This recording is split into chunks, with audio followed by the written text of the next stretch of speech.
Hello friends, welcome to my YouTube channel. I hope you all doing great.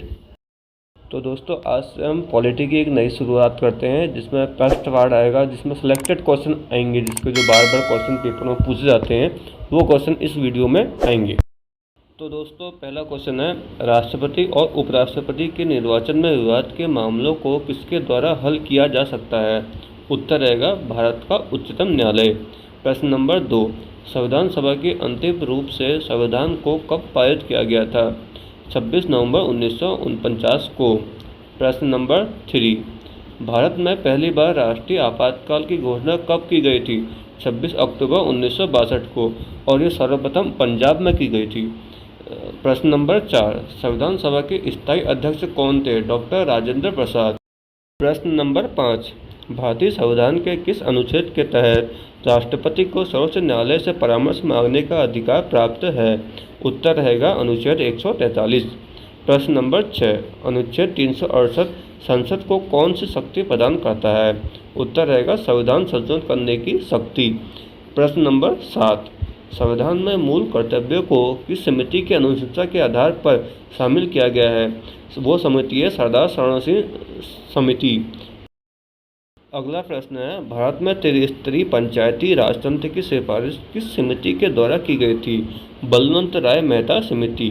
सर्वप्रथम पंचायती राज अधिनियम लागू किया गया राजस्थान में 2 अक्टूबर 1959 में, फिर उसके बाद जो आंध्र प्रदेश में लागू किया गया। अगर दोस्तों आपको बेसिक से पॉलिटी के बारे में पढ़ना है तो आपको एक ब्लू कलर की जो लूसेंट की बुक आती है ना, बेसिक से उसको शुरू कीजिए, उसके बाद जो एडवांस बुक की तरफ जाइए क्योंकि लूसेंट आपका बेसिक स्ट्रॉन्ग कर देगा और उसके बाद आप डिस्ट्रिक्ट IAS या अदर बुक को ले सकते हैं। अगला प्रश्न नंबर 9, 1953 ईस्वी में गठित राज्य पुनर्गठन आयोग के अध्यक्ष कौन थे? न्यायमूर्ति फजल अली। प्रश्न नंबर 10, जब राष्ट्रपति एवं उपराष्ट्रपति का पद खाली हो तो भारत के राष्ट्रपति का पद कौन संभालता है? उत्तर है भारत का मुख्य न्यायाधीश। ये मुख्य न्यायाधीश सिर्फ 6 महीने के लिए ही पद संभाल सकता है, उससे ज़्यादा इसकी लिमिट्स नहीं होती है। प्रश्न नंबर 11, किस अनुच्छेद के तहत 6 से 14 वर्ष तक के बच्चों के लिए शिक्षा का अधिकार मूल अधिकार माना गया है? अनुच्छेद 21 के फर्स्ट में। प्रश्न नंबर 12, लोकसभा अध्यक्ष अपना त्यागपत्र किसे सौंपता है? उत्तर है लोकसभा उपाध्यक्ष को। प्रश्न नंबर 13, उच्च न्यायालय के मुख्य न्यायाधीश की नियुक्ति कौन करता है? उत्तर है राष्ट्रपति। प्रश्न नंबर 14, संविधान का अनुच्छेद 40 राज्य को किसका निर्देश देता है? उत्तर है ग्राम पंचायत के संगठन का निर्देश। प्रश्न नंबर 15, किसी भी विधेयक को धन विधेयक होने का अंतिम निर्णय कौन देता है? उत्तर है लोकसभा अध्यक्ष। प्रश्न नंबर 16, उपराष्ट्रपति के निर्वाचन मंडल में कौन कौन शामिल होते हैं? राज्यसभा और लोकसभा के अध्यक्ष शामिल होते हैं। दोस्तों वीडियो में अगर कोई भी प्रॉब्लम हो रही है तो प्लीज़ कमेंट बॉक्स में ज़रूर बताएं, और वीडियो अच्छी लग रही है तो लाइक कीजिए, शेयर कीजिए और सब्सक्राइब कीजिए। अगला प्रश्न है प्रश्न नंबर 17, संविधान सभा के अस्थायी अध्यक्ष कौन थे? डॉक्टर सच्चिदानंद सिन्हा, और स्थायी सदस्य हैं राजेंद्र प्रसाद। प्रश्न नंबर 18, वित्त आयोग के गठन का प्रावधान किस अनुच्छेद में है? अनुच्छेद 280 में। प्रश्न नंबर 19, 73वां संविधान संशोधन किससे संबंधित है? पंचायती राज से। दोस्तों पंचायती राज दिवस बनाया था 24 अप्रैल को। प्रश्न नंबर 20, भारतीय संविधान में मौलिक अधिकारों की व्यवस्था किस देश के संविधान से ली गई है? उत्तर है संयुक्त राष्ट्र अमेरिका के संविधान से भारतीय संविधान में मौलिक अधिकार की व्यवस्था ली गई है। दोस्तों जो ये क्वेश्चन आ रहे हैं ना वीडियोस में, ये आपको ऑल इंडिया के किसी भी एग्ज़ाम में काम आ जाएंगे। जैसे उत्तराखंड में ग्रुप C के जो एग्ज़ाम्स हो रहे हैं, पुलिस के या पटवारी है, वीडियो है, कोई भी एग्ज़ाम है, क्लर्क है, ये हर एग्ज़ाम में GK पूछी जाती है। ये ऑल इंडिया में SSC, रेलवे, हर जगह GK पूछी जाती है। इसलिए आपको इसको बेसिक से शुरू कीजिए, बेसिक से।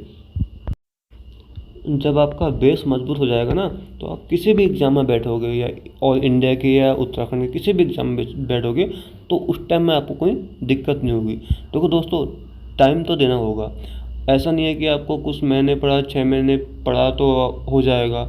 बहुत कम चांस होते हैं कि 6 महीने पढ़ने वाले बच्चे या साल भर पढ़ने वाले बच्चों का एग्ज़ाम निकल जाता है। टाइम देना पड़ता है। जीएस तो एक ऐसा महासागर है जिसमें जितना भी पढ़ो उतना कम है। जितना भी आप पढ़ोगे उतना कम है। आप जितना हो सके अपना बेसिक मजबूत कीजिए, फिर एडवांस बुक की ओर जाइए, तब जाके आपका जीएस स्ट्रॉन्ग हो जाएगा। और ज़्यादातर जीएस को ही स्ट्रॉन्ग करने की ज़रूरत है, ताकि वो आपके उत्तराखंड के एग्ज़ाम में भी काम आ जाए और ऑल इंडिया के एग्ज़ाम में भी काम आ जाए। तो दोस्तों अगला क्वेश्चन है, लोकसभा का चुनाव लड़ने के लिए इच्छुक व्यक्ति की न्यूनतम आयु कितनी होनी चाहिए? उत्तर है 25 वर्ष है।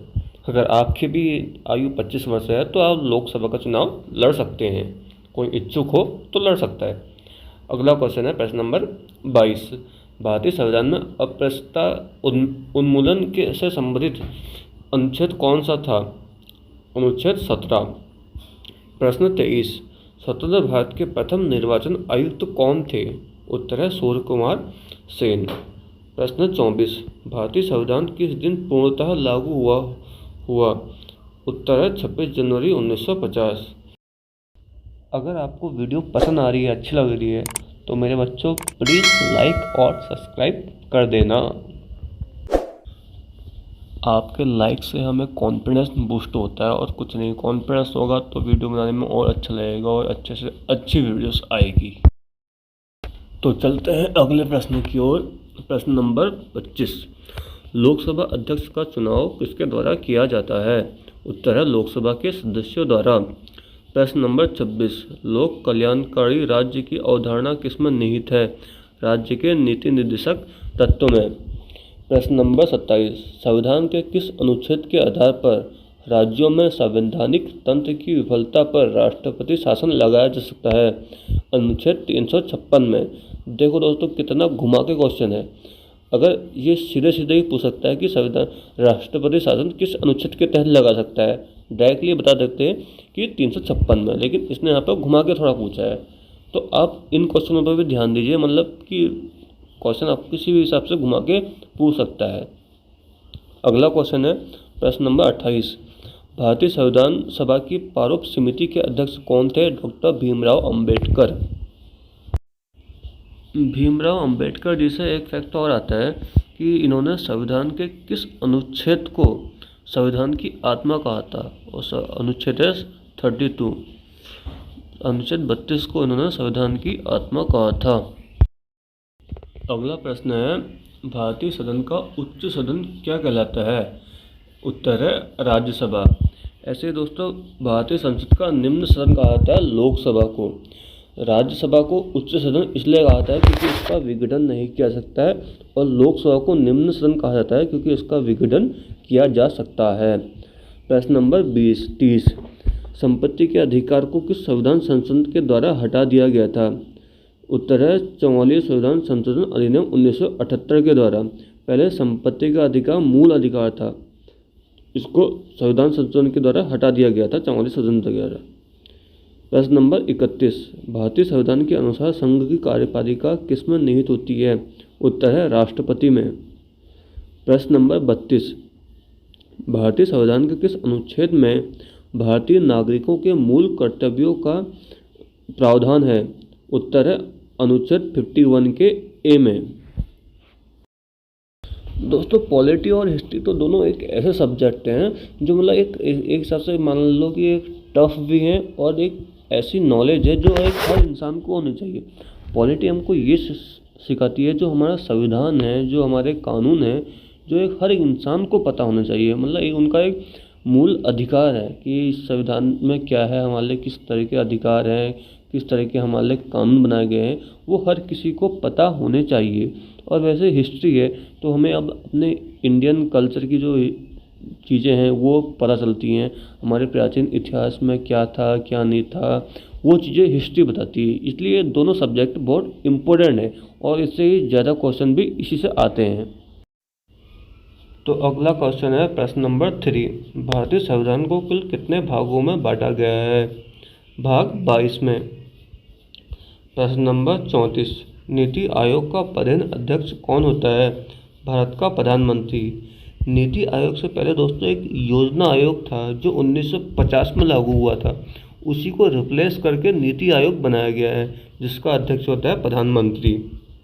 प्रश्न नंबर 35, राष्ट्रपति अपना त्यागपत्र किसे सौंपता है? उपराष्ट्रपति को। प्रश्न नंबर 36, संघ लोक सेवा आयोग के अध्यक्ष एवं सदस्यों की नियुक्ति किसके द्वारा की जाती है? हमारे राष्ट्रपति के द्वारा। राष्ट्रपति को ही देश का प्रथम नागरिक माना जाता है। दोस्तों एक वीडियो में ना आपको एक सेपरेट करके जैसे राष्ट्रपति के बारे में, प्रधानमंत्री के बारे में, उपराष्ट्रपति के बारे में, और ऐसे इन सब के बारे में अलग अलग करके एक सेपरेट वीडियो में एक इनके बारे में जानकारी दे दूंगा, जिससे आपको इनके बारे में प्रॉपर नॉलेज हो जाए कि राष्ट्रपति के साथ पास क्या क्या शक्तियाँ हैं, प्रधानमंत्री के पास क्या क्या शक्तियाँ हैं, ये किन किन आयोगों का अध्यक्ष है, किसके पास क्या है, ये चीज़ें सब पता लगेगी। एक नेक्स्ट वीडियो में आपको बना के दे दूँगा। तो दोस्तों अगला प्रश्न है प्रश्न नंबर 37, भारत के प्रथम आम चुनाव किस वर्ष किए गए थे? उत्तर है 1951-52 में। प्रश्न नंबर 38, भाषाई आधार पर गठित होने वाला भारत का प्रथम राज्य कौन सा है? उत्तर है आंध्र प्रदेश। 1959 में गठित किया गया था भाषाई आधार पर। प्रश्न नंबर 39, भारत में राष्ट्रपति किस अनुच्छेद के तहत देश में राष्ट्रीय आपात की घोषणा करता है? उत्तर है अनुच्छेद 352 और राष्ट्रपति शासन लगता है अनुच्छेद 356 में। प्रश्न नंबर 40, भारतीय संविधान के किस संविधान संशोधन द्वारा प्रस्तावना में शब्द समाजवादी, धर्मनिरपेक्ष और अखंडता जोड़े गए थे? उत्तर है 42 संविधान संशोधन 1976 के अधिनियम द्वारा ये शब्द जोड़े गए थे। इसमें ऐसे भी क्वेश्चन घुमा के पूछता है कि 1976 के अधिनियम में कौन सा इनमें से एक शब्द नहीं जोड़ा गया था? उसमें 4 ऑप्शन आ जाएगा, समाजवादी, धर्मनिरपेक्ष या अखंडता, एक और आ जाएगा। तो उसमें से आपको एक राइट क्वेश्चन का आंसर देना होगा कि इसमें से कौन सा नहीं जोड़ा गया था। ऐसे घुमा के भी आ जाएगा, आपको हर तरीके से तैयार रहना है। तो दोस्तों ये थी इंडियन पॉलिटी की फर्स्ट क्लास। उम्मीद है कि आप लोगों को पसंद आई होगी। अब तो ये बेसिक क्वेश्चन है पॉलिटी के जो शुरू हुए हैं। 40 क्वेश्चन दिए थे आज आपको 12-13 मिनट की वीडियो में। ऐसे ही आयोग को देते रहेंगे, मतलब 4 से 5 क्लास आपकी पॉलिटी की दे देंगे, 4 से 5 क्लास हिस्ट्री की। ऐसे ही करके बेसिक से शुरू करके एडवांस लेवल की ओर बढ़ते जाएंगे, जिससे आपका बेसिक स्ट्रांग हो जाएगा। तो आप तभी एडवांस लेवल की ओर जाओगे, तो आपका मतलब जीएस एक अच्छे से कंप्लीट होता चला जाएगा। तो उम्मीद है कि आप लोगों को ये क्लास पसंद आई होगी। अपना ध्यान रखिए, स्वस्थ रहिए। मिलते हैं नेक्स्ट वीडियो में।